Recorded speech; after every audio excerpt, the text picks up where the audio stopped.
ये स्टूडियोज का अरूज का जो ज़माना है वो 60 की दहाई और फिर आ जाए 70 की, वो तो अरूज का पहले करते थे। ये स्टूडियोज के पीछे गांव जो तो ये आज कबाल टाउन बन चुका है, तो वहीं से बिजली लेकर स्टूडियो से अंदर से तार आई थी, वहीं से शूटिंग, स्टूडियो के बैक पर कुआं था बना हुआ जो असली थे। तो वो जब रुकावटें आनी शुरू हुई तो इन्होंने स्टूडियो बारिश वालों ने अपने स्टूडियो के अंदर ही एक गाँव मसनूई बना लिया।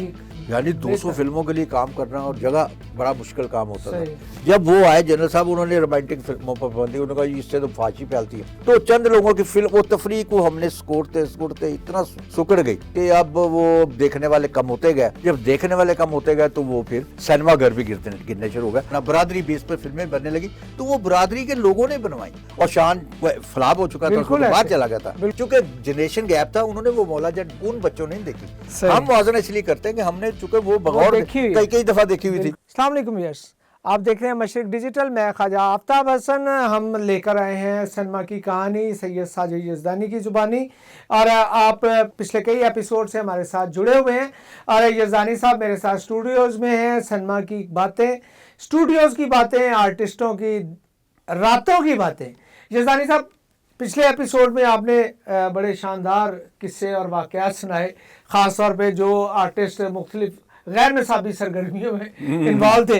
अच्छा, हम सिनेमा के अरूज के साथ साथ स्टूडियोज़ जो है, जो उसका बेस कैंप है, उसकी अगर बात करें तो हम सिनेमा की तरफ भी जाएंगे। स्टूडियोज़ की अगर बात की जाए तो कौन सा ऐसा दौर था जब आपको बतौर जर्नलिस्ट ये लगना शुरू हो गया कि अब ये फिल्म इंडस्ट्री ज़्यादा सरवाइव नहीं कर पाएगी? ये स्टूडियोज़ का अरूज का जो ज़माना है वो 60 की दहाई और फिर आ जाए 70 की, वो तो अरूज का। ठीक, और हम 70 में चूंकि मैं आया था जी। तो उसमें तो अरूज था, बिल्कुल उसी से मुतासर होकर ज़ाहिर इस तरफ आना हुआ कि भाई ये लाइन अख्तियार की जाए। उस ज़माने में फिल्म जर्नलिज्म का बड़ा पसंदीदगी की नज़र से देखा जाता था और ये अट्रैक्ट करता था हमें कि ये काम जो है। तो उस ज़माने में आर्टिस्टों से मिलना, जैसा कि मैंने बताया, बड़ा मुश्किल काम था। तो दिल में ख्वाहिश थी कि इन लोगों को मिला जाए, करीब से देखा जाए। तो स्टूडियो का वो दौर जो है वो फिल्म के अरूज का ज़माना। जब मैं दाखिल हुआ स्टूडियो में तो उस वक़्त कोई फ्लोर भी, यानी 11 फ्लोर थे बारी स्टूडियो के, 5 फ्लोर थे शाहनूर स्टूडियो के। फ्लोर मीन कितने बड़े फ्लोर जिसमें सेट लगते, जिसमें एक फिल्म का 2 फिल्मों के सेट, इतने बड़े फ्लोर। और कई फ्लोर तो बहुत ह्यूज होते थे, बहुत बड़े, जिसमें रेगिस्तान के या सहरा या महल्लात के सेट, बिल्कुल बड़े वो एक दो होते थे एक्स्ट्रा, ठीक, जिसमें स्पेशल वो बड़े लोगों के सेट लगते थे, बड़े सेट फिल्मों के सेट लगते थे। तो इसके अलावा एवेन्यू में 5-6 फ्लोर थे। तो ये इसके अलावा बाकी जो है एम स्टूडियो में 3 फ्लोर, सनाई में 5-6 फ्लोर, शबाब में 2 फ्लोर। ये सारे मसरूफ, सारे ना सिर्फ मसरूफ होते थे, भरे हुए होते थे। कई महीनों की उनमें बुकिंग होती थी कि शूटिंग नहीं आप कर सकते। अब एक फिल्म की शूटिंग अगर बारी स्टूडियो में फिल्म वो बन रही है बारी में, उसका प्रोडक्शन ऑफिस भी वहीं है, जाहिर है वहीं करेगा। अब उसको वो ढूंढ रहा है, फ्लोर खाली नहीं मिल रहा, तो वो फिर क्या करता था, वो सेट लगवाता था जाकर। AM स्टूडियो बंद रोड पर एक स्टूडियो था, अगर वहां भी ना मिला तो एक सैनिटल स्टूडियो था, ये जो मंसूरा के सामने जी एक आबादी थी, वहां पे था। इकबाल शहजाद थे आर्टिस्ट, उनका अपना, वहां नहीं मिली तो सनाई स्टूडियो था मंसूरा जहां पर है, यहाँ पर एक स्टूडियो था।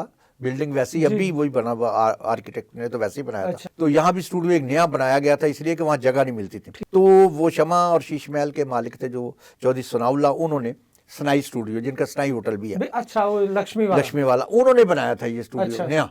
तो बाकी पार्टियां जो अट्रैक्ट की, उन्होंने कहा या वहीं चलते हैं। कई लोगों ने फिर दफ्तर भी वहां ले लिए, तो वहां शूटिंगें करने लगे। फिर शबाब साहब ने अपना स्टूडियो बना रखा था 30 किलोमीटर दूर, तो लोग वहां चले जाते थे, यानी जगह नहीं मिलती थी। इसके अलावा भी कई छोटे छोटे स्टूडियो थे, यानी 1 फ्लोर का स्टूडियो भी था। जो था ये नहर के ऊपर ना, शाद स्टूडियो से कहते थे, शाद, कभी उसका नाम कुछ होता था। 1 फ्लोर उसने बना रखा था, वो किसी स्टूडियो की बाकियात में से था, खत्म हो चुका था स्टूडियो।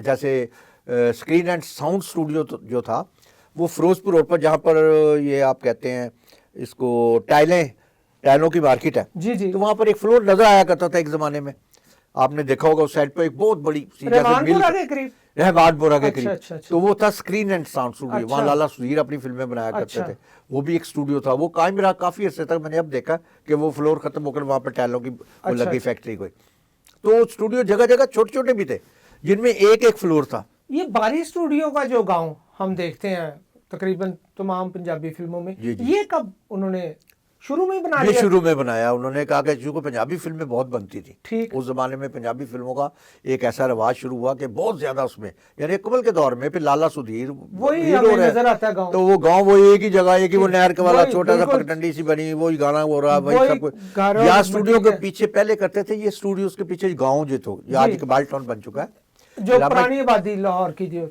इर्द गिर्द जो मजाफात थे उसकी बात वो कर गाँव रहे थे, हैं। वो सारे गाँव ही थे। वो गाँव जी, खलियान थे। हाँ जी। तो वहीं से बिजली लेकर स्टूडियो से अंदर से तार आई थी, तो वहीं से शूटिंग, स्टूडियो के बैक पर कुआं था बना हुआ जो असली थे अच्छा। और ओरिजिनल करते, लेकिन वहाँ लोग इकट्ठे हो जाते थे बहुत, हाँ, दूर दूर से लोग, रिकॉर्डिंग पता लगता था मुश्किल। शूटिंग हो रही है अंदर, जो कि आने नहीं देते जी, स्टूडियो, जी। तो वहाँ लोगों का हजूम इकट्ठा हो जाता था, सही। लोगों को फिल्म बंदी में रखना अंदाजी होती थी, रुकना पड़ता था। बाद दफा जो चौधरी साहबान थे, जो मालकान थे जमीनों के, जमींदार, वो भी उनकी शूटिंग तरफ- करने नहीं देते थे कि उनकी जमीनें जो खराब, खराब ना हो, बिल्कुल अच्छा। फाइटें हो रही हैं वहाँ, ठीक, ठीक। गधे दौड़ रहे हैं, कुछ हो रेस हो रही, बिल्कुल। तो वो कहते थे हमारी ये फसल खराब हो जाएगी।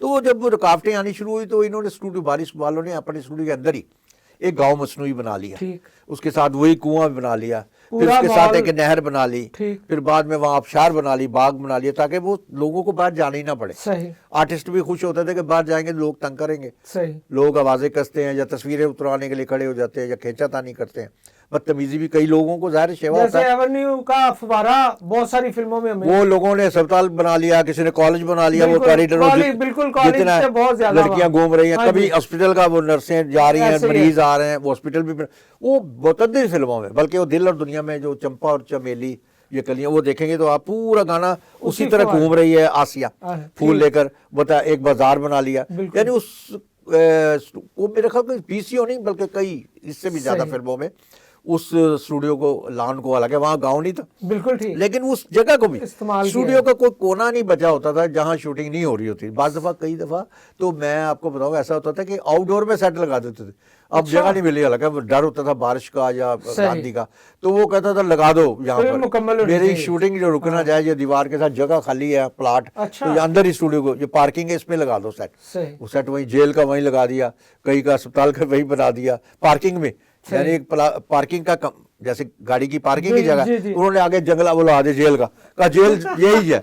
जैसे बारियों में तो बड़ा, बारी स्टूडियो में तो बड़ा अरसा एक फिर फिर इन्होंने मुस्तकिल में बना दिया ना, बारी ने भी, एवेन्यू ने भी बनाया था, जी, वो बिल्कुल। भी अब खत्म हो गया। अच्छा। लेकिन ये कि ये यानी काम की, आप जैसा कि आपने पूछा कितना काम होता था, तो इतनी फिल्में बनती थी, यानी 100 फिल्में लग रही हैं तो 200 फिल्में शुरू होती थी, जिसमें कि शहीद होकर कोई बंद हो गई, कोई भाग जी, गया, बिल्कुल। कोई आदि लेकिन हुई, फिर भी तो काम फटे, यानी 200 बेहतर। फिल्मों के लिए काम करना और जगह बड़ा मुश्किल काम होता था, सही। तो इस पे आर्टिस्ट भी कम पड़ जाते हैं उस जमाने में। ये जो मैन पावर है, ये बहुत कमी महसूस ठीक होती है। थी कि इतनी फिल्में बन रही हैं और इतना काम था कि हर दूसरा आदमी फिल्म लाइन से वाबस्ता था। लेबॉर्ट्री है, एडिटिंग है, बहुत से शोबे जात हैं, यानी ड्रेसेस है, मेकअप है, इतने हज़ारों लाखों लोग मुंसलिक थे। जो फिल्म इंडस्ट्री की ये जो ज़बू हाली या तबाही हुई, तो इससे ये उनका तो कारोबारी कब ज़िंदगी ये खत्म हो गया। सिलसिले का आगाज आप देखते हैं कि बुनियाद बनी क्या पहले मैंने जैसा कि अर्ज किया था, इसमें? ये पहली तो चरबा साजी ने, पहली जो ठीक। कमर तोड़ी थी वो चरबा साजी ने, जो कॉपी हमने बनानी जी, शुरू जी। की, तो वो सायों से वो फिल्में बात हाँ जी, जल्दी वो बिल्कुल। तेजी से एंटीना आया, एंटीना के बाद डिश आई, वो सारे VCR पकड़े गए। आया, फलान, वो करते करते नंगा हो गया काम बिल्कुल, कि भाई ये तो ब्लैक एंड व्हाइट में आ गया कि चोरी कर, वो काम कम हुआ, तो उससे फिल्में कम हो गई कुछ। जो सिर्फ कॉपी राइटर थे या डायरेक्टर थे, वो तो काम बंद करके बैठ गए, उन्हें और आता नहीं था, वो तो देख कर ही बनाते थे ना बिल्कुल उनको। ठीक। तो मशीनें, फोटो का भी मशीनें बंद हो गई, बिल्कुल जब ठीक। उनकी मशीनें बंद हो गई तो वो फिल्म बंद हो गई, सही। तो वो एक काम कम हुआ ये। फिर दूसरा ये हुआ कि उरिया फिल्म बनाने वाले थे, फौज फिल्में, जब जनरल ज़िया-उल हक का दौर आया तो उन पर पाबंदियाँ लग गई कि आप इस तरह की फिल्में नहीं बनाएंगे। अच्छा, उसका नुकसान ये हुआ, जनरल साहब के जो मार्शल था, उसका नुकसान सबसे बड़ा फिल्म इंडस्ट्री को हुआ, और तो किसी शोबे को पता नहीं। जमहूरियत को नुकसान कहते हुआ, वो तो नजर नहीं आता था वैसे बज़ाहिर, फिल्म में तो नजर आता वो तो कि चूंकि कारोबार था फिल्म ना, तो काम ही कारोबार। रोमांस का था। बिल्कुल ठीक। ये तो फिल्में वहीद मुराद, नदीम, शाहिद की जो फिल्में रोमांटिक भीगी हुई फिल्में बिल्कुल। इश्क से, और लोग रोते हुए निकलते थे इश्क माशूकी के उस चक्कर में थे, और गाने आज भी सुने तो वो गाते वही ठीक, अलमिया और तरबिया जितने भी बिल्कुल थे गाने लिखे भी इसी पे जाते थे लोग। रोमांटिक दास्तान पर Situational- लिखा होता था, situational एक मामला, अजीम बिल्कुल रोमानी दास्तान, मेरा नाम है मोहब्बत, इतनी बिल्कुल चली। ऐसे। तो वो क्या बस बार बार इसलिए दे रहा हूँ कि वो फिल्में रोमांटिक ही चलती थी। जब वो आए जनरल साहब, उन्होंने रोमांटिक फिल्मों पर पाबंदी, उन्होंने कहा इससे तो फांसी फैलती है। अब उन्होंने तो फांसी का कहा, लेकिन अब ब्यूरोक्रेसी ने आगे फांसी के ये ले गया कि लड़की लड़का जब मिलेंगे तो फांसी होगी, लिहाजा इनको वो हीरो हीरोइन को दूर दूर फासले पर मिलने लगे, फिर वो सीन भी कम होने लगे इस तरह के रोमांटिक।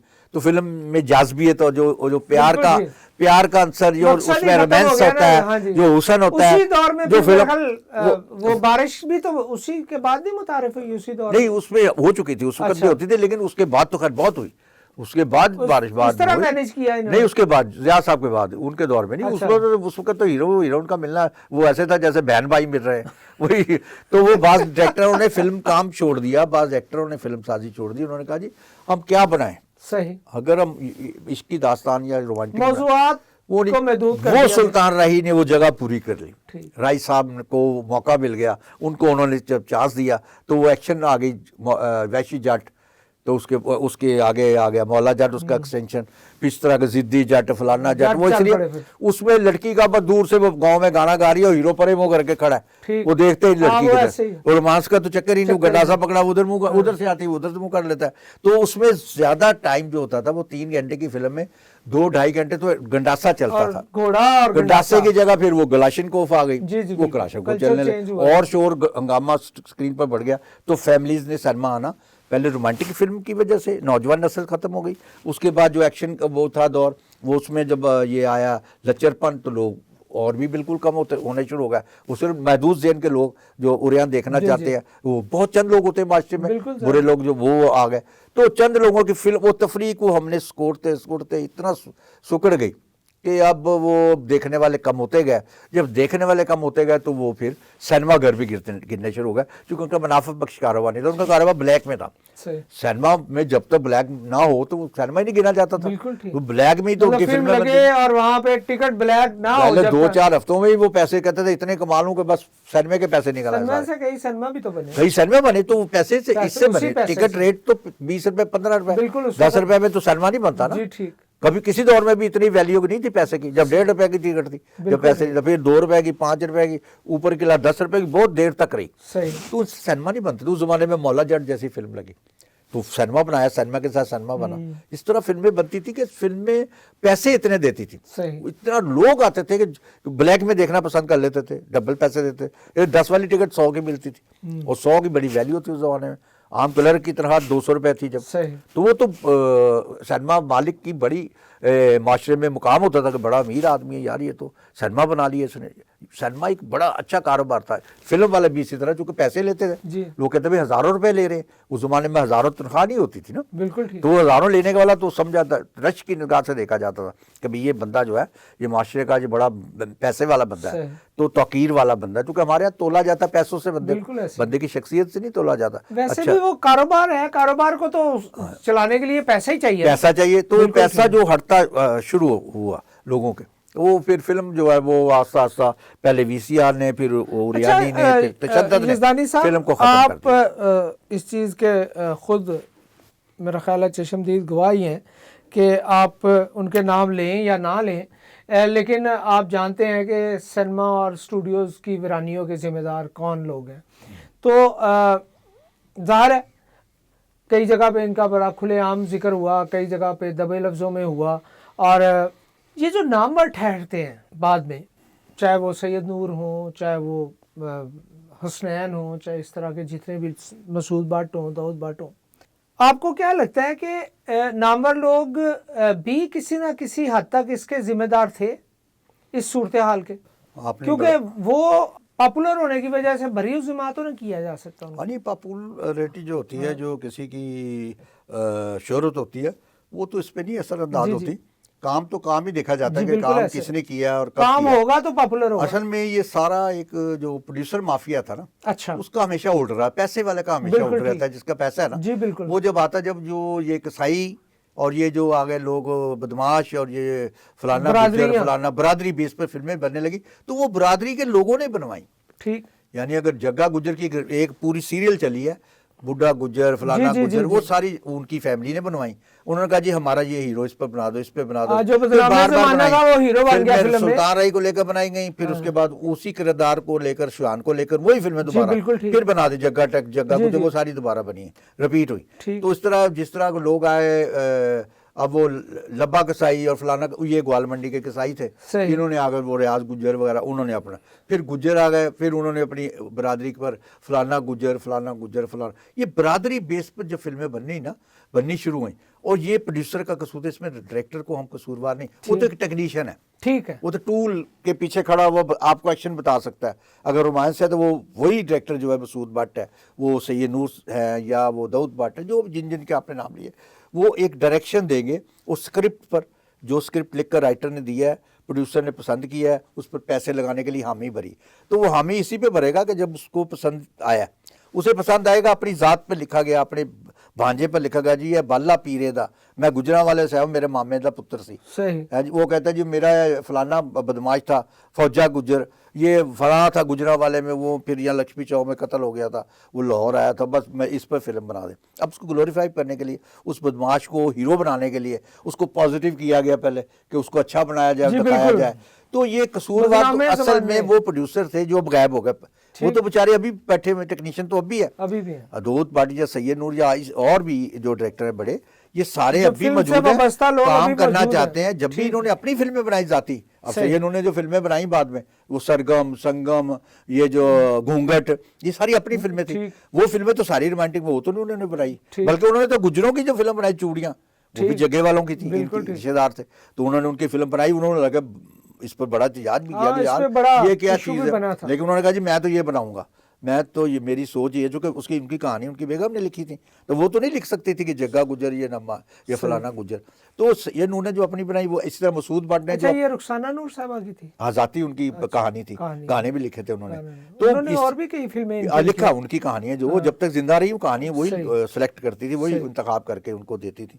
तो उसके बाद जब मसूद भट्ट की तरफ आए तो ये भी इन्होंने भी जो अपनी फिल्में ये अच्छे इदारों की, आप देख ले एवेन्यू पिक्चर जो है वो एक बड़ा क्रेडिबल अदारा है, पाकिस्तान का सबसे बड़ा और अच्छा अदारा है जो टॉप क्लास की फिल्में बनाता है। उन्होंने जो उनकी फिल्में बनाई तो वो क्या बात फिल्में बनाई, ज़बरदस्त फिल्में बनाई हैं। उनका कोई निक्की जी हाँ दिल लाजा निक्की जी हाँ करके इस तरह की फिल्में सॉफ्ट फिल्में बनाई। लेकिन जब उन्होंने इनकी फिल्में बनाई गुज्जर फैमिली या दूसरी फैमिली की, तो उन्होंने वो सारी लाउडिज्म बनाई। वो उनका भी एक अपनी तरफ से मौक़िफ़ बिल्कुल दुरुस्त है कि वो कहते हैं अगर मैं नहीं बनाऊंगा तो दूसरा परवेज़ राना बना लेगा।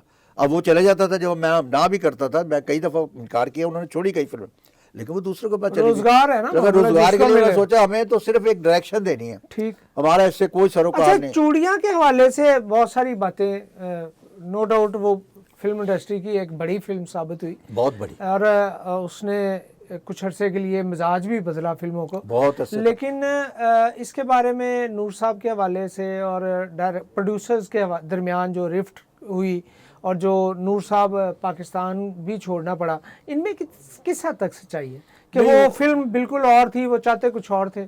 नहीं ऐसा नहीं था। अच्छा, ऐसा बिल्कुल नहीं था। अच्छा, ऐसा नहीं हुआ। चूड़ियाँ जो थी ना वो असल में उन्होंने जाहिर है कहानी लिखी उनकी अहलिया ने, और सैयद नूर साहब ने वो कहानी इनको सुनाई, उन्हें पसंद आई फिल्म। असल में फिल्म शुरू की थी सैयद नूर साहब ने खुद ही, ठीक, तो उसके बीच में वो आ गए गुज्जर बरादरी। उन्होंने कहा जी हमने आपसे फिल्म बनवानी है। उन्होंने कहा ये फिल्म बन रही है मेरी। उन्होंने कहा मैं रोक कर तो नहीं आपकी एकदम बना सकता। तो उन्होंने कहा चलें आप ये फिल्म हम प्रोड्यूस कर देते हैं। सही। उन्होंने कहा चलें आप ये बाकी आप सारा काम आप करवाएं, फिल्म हमने शुरू कर ली है तो आप इसके हुकूक ले लें। वो उन्होंने सारी फिल्म की आउटराइट उन्होंने कहा हम लगाएंगे सारे पैसे। उन्होंने पसंद की, उन्होंने बना दी, हालांकि उनके मजाज के मुताबिक बनाई। उसमें भी गुज्जर वो सारे दूध ऐसा वही था, सारा एटमॉस्फेयर उनके मुताबिक ही था, लेकिन कहानी उनके मजाज के मुताबिक नहीं थी, बिल्कुल फिट होती। क्योंकि वो तो मारदार वाले लोग होते हैं, जरा वो समझते हैं कि हमारी फिल्में जो इस तरह चलती हैं, क्योंकि उनके माजी में जो फिल्में चली हुई थी उनकी बरादरी की, उनके दोस्तों वही लग रहा था कि वैसी ही बनेगी। तो वो शाहजी ने बनाई नगमाती, वो तो गाने ही गाने थे और खूबसूरत फिल्म थी, एटमॉस्फेयर की फिल्म, पूरी दुनिया में पसंद की गई इसलिए कि उसने चेंज दिया। लोगों ने पाकिस्तान की फिल्म तवील अरसे के बाद जब से ये चरबा साजी की वजह से हमारी मार्केट जो बाहर खत्म हो गई थी, इस फिल्म ने दोबारा बहाल की। लंदन में भी चली, अमेरिका, वो फिल्म बाहर इंडिया तक लोगों ने देखी कि भाई बहुत आला फिल्म बनाई, कॉपी भी की गई उसकी, और इस वजह से उन्हें बहुत शोहरत मिली। और वो फिल्म जो थी वो जब लगी है तो उससे तो लोगों ने तो इसकी नफ़ी कर दी इस बात ने कि उनकी आपस में कोई इख्तलाफ नहीं था।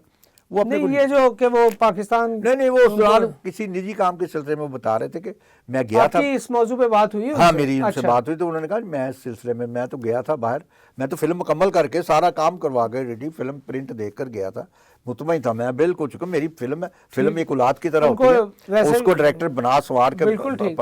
तो मैंने तो मुकम्मल एक फिल्म बनाई थी। हाँ उनके मिजाज पर ना उतरती हो तो लहदा मसला है, तो लेकिन जब फिल्म लगी तो उनका भी अगर ज़हनी तौर पर कुछ था या ये ह्यूमर थी या सच्चाई भी इसमें अगर हो सकती है, कुछ लोगों का ख्याल ये भी है कि वो इस वजह से चले गए थे, चले मान लेते हैं ये बात, लेकिन वो सारी उनकी जो है फिल्म रिलीज के बाद तो बिल्कुल बदल गए। उनको यकीन था कि फिल्म हिट होगी। उन्होंने बुड्ढा गुजर बाद में बनवाई उन्हीं से, हालांकि वो बुड्ढा गुजर बनाने वाले नहीं। चूड़ियां की रिलीज से पहले नूर साहब को ये था कि ये फिल्म चल जाएगी या नूर साहब को पक्के कॉन्फिडेंट थे। वो कहते मैंने इसलिए ये प्रोजेक्ट अपने लिए लिखा था। ठीक। ये मैडम ने वो जो साना ने लिखा वो उन्होंने अपनी जात के लिए प्रोड्यूस भी वो कर रही थी। वो चली है तो नूर साहब को ये एहसास हुआ कभी कि यार ये काश ये फिल्म प्रोडक्शन मेरे पास ही मेरे पास, हाँ बिल्कुल हुआ। इस तरह कई दफा हुआ। उनकी अच्छा। कई फिल्में ऐसी हैं कि वो शुरू हुई तो उन्होंने बाद में वो डिस्ट्रीब्यूटर ने खरीद ली फिल्म, फिर उसने कहा नहीं जी मैं जो ये सारी मुझे ही दे दें, सही आप रहने दें इसको, जितनी बन गई उतनी ठीक है, मुकम्मल मैं पैसे दे दूंगा, आपके पैसे ले लेंगे और मुझे अपनी डिस्ट्रीब्यूशन के लिए आप मुझे राइट से, मुझे ये फिल्म मेरी हुई। उन्होंने कहा बना दी। अब जब बना, संगम भी ऐसे ही हुआ। अच्छा। अब वो फिल्म थी शीशे के घर में एक मरीज है, ऐसे। अब वो फिल्म बिल्कुल मुश्किल थी, वो कोई और शुरू नहीं कर सकता था, वो अपनी जात के लिए चुके लिखी थी, उन्होंने उसको शुरू कर दिया और शान फ्लॉप हो चुका था, उसको बाहर चला गया था। वो अमेरिका से आया, उसने कहा यार तुम्हारे लिए कहानी, उन्होंने कहा यार लोग तो देखेंगे नहीं, उन्होंने कहा नहीं मैं तुम्हें ऐसा पेश करूंगा कि लोग, शीशे के घर में बैठूंगा तो कौन मुझे पसंद करेगा, मैं तो मरीज हूँ, नहीं कोई पसंद करेगा। लेकिन सैयद नूर को कॉन्फिडेंस था इस बात का, क्योंकि जो राइटर डायरेक्टर होता है उसको पता होता है कि मैं जो चीज तकलीफ कर रहा हूँ ना, मुझे आप प्रोग्राम करते हैं, आपको पता है ये मेरा प्रोग्राम हिट होगा। आपको ये, अगर आप एक अच्छे प्रोड्यूसर हैं, अच्छे एंकर हैं, तो आपको पता हो जाता है कि या आप अच्छे मजमून निगार हैं तो आपको मजमून देखकर तो यार ये मेरा हिट क्लिक करेगा, ये बड़ा मेरा बड़ी मेहनत की हुई इस पर और बड़ी इसके रिसर्च मैंने की है, तो ये बड़ा अनोखा होगा।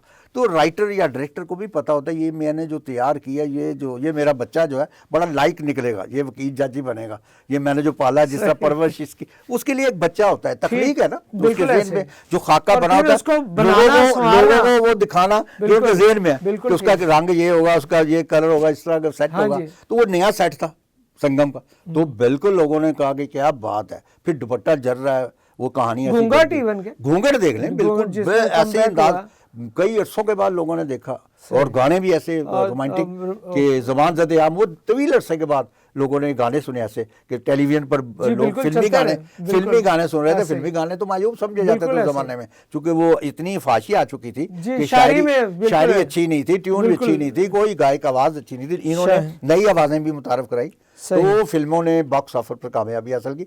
तो इसमें यह कहना तो कोई, मैं कहता हूँ डायरेक्टर का कसूर मैं बिल्कुल नहीं समझता, क्योंकि डायरेक्टर को एक टूल होता है, एक डायरेक्टर एक उसका राइटर जिम्मेदार होता है, राइटर भी होता है, लेकिन राइटर भी अपना पीछा छुड़ाता है, ये कह करके जो मैं क्या करूं, वो मुझे कहता डिमांड, मैंने तो फलां फिल्म भी लिखी, मैंने तो फलस्तीन पर भी लिखी, वो कहता था आगे से कहता कि मैंने तो जी उस पर भी लिखी है, आपने कहा आप मसला कश्मीर पर भी मैंने लिखी है, मैंने फिल्में। अब मुझसे वो कह रहा जी ये मैं लाया हूँ घर से, आप लिखनी है तो लिखे, नहीं तो मैं अब ये केसर, जैसे एक जमाने में केसर लाते थे, तो उसमें भी इनकार नहीं करते थे हमारे राइटर साहबान, तो कई ऐसे थे उन्होंने इनकार नहीं किया, उन्होंने पकड़ ली वो भी, कहा जी मैं कर लिख देता हूँ, मैं लिख देता हूँ। तो क्या दौड़ लगी होती है, और लोग 200 बंदा पीछे बैठा बेकारी में, तो उनमें से हर बंदा लिखने वाला मिल जाएगा आपको, अच्छा बुरा जो चाहेगा लिखवाने वाला। आज भी आप बनाना चाहे अच्छी फिल्म, अच्छी बना, वो अच्छे बंदे मिल जाएंगे, बुरी फिल्म बनाना चाहे तो बेशुमार लोग मिल जाएंगे। जिस दौर की हम बात कर रहे हैं उस दौर में मौला जट आई और उसने सिनेमा इंडस्ट्री को एक अरूज बख्शा। आपने यकीनन the legend of Maula Jatt भी देखी होगी, तो बतौर शोबिज़ जर्नलिस्ट आपको क्या लगता है कि क्या ये जो नई फिल्म है ये जस्ट एक बिजनेस था या सच में कोई फिल्म थी? मैं तो समझता हूँ कि जो पहली मौला जट थी ना, फिल्म वो थी, क्योंकि देखो ना फिल्म वो होती है जो जिसे आप अपनी हिम्मत से और अपने तजर्बे से और अपने कैनवस से बनाते हैं, अपने कैमरे से बनाते हैं, अपने जहन से बनाते हैं, और किरदार भी वो होते हैं जो माशरे के जीते जाते हैं किरदार, और जिन्हें लोग समझें कि ये फिल्म वही हिट होती है जिसको लोग ये समझ लेंगे ये ठीक है, अच्छी है। तो उस फिल्म में और इस फिल्म में ये टेक्निकी फिल्म कह सकते हैं उसे, ठीक, उससे कह लें मैनुअल दौर का, जिस तरह हम कहते थे ये कापी जदीद जोड़ते थे, वर्जन, आप हाथ से जी, कापी बिल्कुल मैनुअल जोड़ते तरीके, थे, बिल्कुल। ठीक है ना। एक एक खबर पेश करते हैं। कंप्यूटर में जरा सफाई आ गई, उसमें सफाई आ गई, टेक्निक आ गई, जदीद आ गई, तो उसमें जिद्दत पैदा हो गई। लेकिन वो मम्मी डैडी फिल्म है उसके सामने, अब भी मैं समझता हूँ ठीक। तो मम्मी डैडी फिल्म ही है, ठीक है। टेक्निक वाइज तो हम उनका मुकाबला नहीं कर सकते। अब वो हॉलीवुड की टेक्निक पर बनी, उनके कैमरामैन ने आके होल्ड किया उसको, वो जो बंदा पढ़ कर आया उसी तो ने ये जो करैक्टर्स बनाई। हैं उसमें, कहाँ सुल्तान रही, कहाँ उनका लाउड, नहीं वो इसीलिए मैं और कहाँ वो आसिया बेगम, इसी हवाले से नहीं मैं गिनता कि वो जो किरदार होते हैं, जो कहानी होती है, जो एटमॉस्फेयर होता है, उसने फिर अपना एटमॉस्फेयर अपना बनाया। उसने कहानी भी, उसने वो सारा कुछ हॉलीवुड स्टाइल का बनाया, सेट हॉलीवुड के लिए, डिजाइनिंग हॉलीवुड की मेकअप हॉलीवुड का किया उसने, जो दुनिया का बेहतरीन मेयार का मेकअप, गेटअप, वो सारे बैनल इंडियन स्टाइल के, पैसा नजर आता लगा के अलावा बाकी गेटअप तक सारे, वो बालों वाला स्टाइल देख लें, उनके जेल देखे, सारा कुछ बाहर का स्टाइल है। वो कोई लोकल स्टाइल की यहाँ हमारे यहाँ जेल या किला या कोई चीज़ नहीं ऐसी है, ना चौधरी इतने होते। तो यहाँ जो वो पुरानी मौला जाती है उसमें गड्ढा बदल, गड्ढे को धक्का लगाना, कंधे को, हकीकत करैक्टर्स भी ताकत का मुजाहरा, हाथ से जमीन से जुड़े किरदार, और लिखी गई, जो लिखने वाले वो भी जमीन से जुड़ा हुआ था। भी तो वही थे। नहीं वो इसमें तो आप पूरा उस पर नहीं दे सकते। अच्छा? मैं नहीं देता, बहरहाल होगा, उन्होंने लिखी है, ठीक है। लेकिन उसमें बिलाल लशारी का बड़ा हाथ है। वो फिल्म इस बिलाल लशारी फिल्म, मैं उसे कहता हूँ, ठीक है, जैसे सैयद नूर फिल्म लिखा जाता है, इस तरह मेकिंग और सारी ने फिल्म ही उसकी, जेन की पैदावार उसकी, मैं तो वो किसी और की नहीं है। जैसे वो सरवर भट्टी की कहता मेरी फिल्म है, तो उसमें वो साथ जुड़ा रहा। सरवर भट्टी ने कहा ऐसे नहीं, ऐसा होना चाहिए, तो नासिर अदीब ने उसको वैसे बना दिया। हालांकि वो फिल्म की असल कहानी तो वैसी जट है, बिल्कुल ऐसे चल रहा है, अहमद इब्न कासिम का गंडासा है। लेकिन फिर उसमें तरतीब बदलते गए, राइटर डायरेक्टर उनके सबका आपस में कोऑर्डिनेशन होता है, उस सीनों पर डिस्कस होती है। जब लिख कर लाते हैं कि जी ये सीक्वेंस है, ये ऐसे चल कर आया, फिर उसमें डायरेक्टर कहता नहीं ऐसे नहीं, ऐसे होना चाहिए, ऐसे। इस तरह उन्होंने सारी ज्यादा उसमें बिलाल लशारी का बहुत बड़ा हिस्सा है। मैं समझता हूँ उसको क्रेडिट ना दिया जाए तो बहुत बड़ी ज्यादती होगी, चूंकि आज की दौर का मैं समझता हूँ नई नस्ल का वो उभरता हुआ डायरेक्टर है, और उसको नंबर 100% देना चाहिए कि उसने जो काम किया वो वार भी बनाई, उसने साबित किया, मॉडर्न किया उसने ये भी मॉडर्न मौला हो जाती है। आप धोती नाचा निकाल दे तो मॉडर्न है, अगर वो पेंट और वो पहना देता तो क्या बात थी। और फिल्म मौला जट नहीं होती, फिर कोई और होती फिल्म, क्योंकि ये बड़ी जदीद फिल्म होती। लेकिन मौला जट को उसने रंग दिया, उसका टच दिया उसने बाहर का, तो बस वो अच्छा, वो लोगों को अच्छा लगा। आज की नस्ल मौला जट, बाद में मौला जट इन लंदन भी बनी थी, आपको याद है, लेकिन वो ठूस हुई, इसलिए वो जाया किया, वो जाया हुआ, क्योंकि उसमें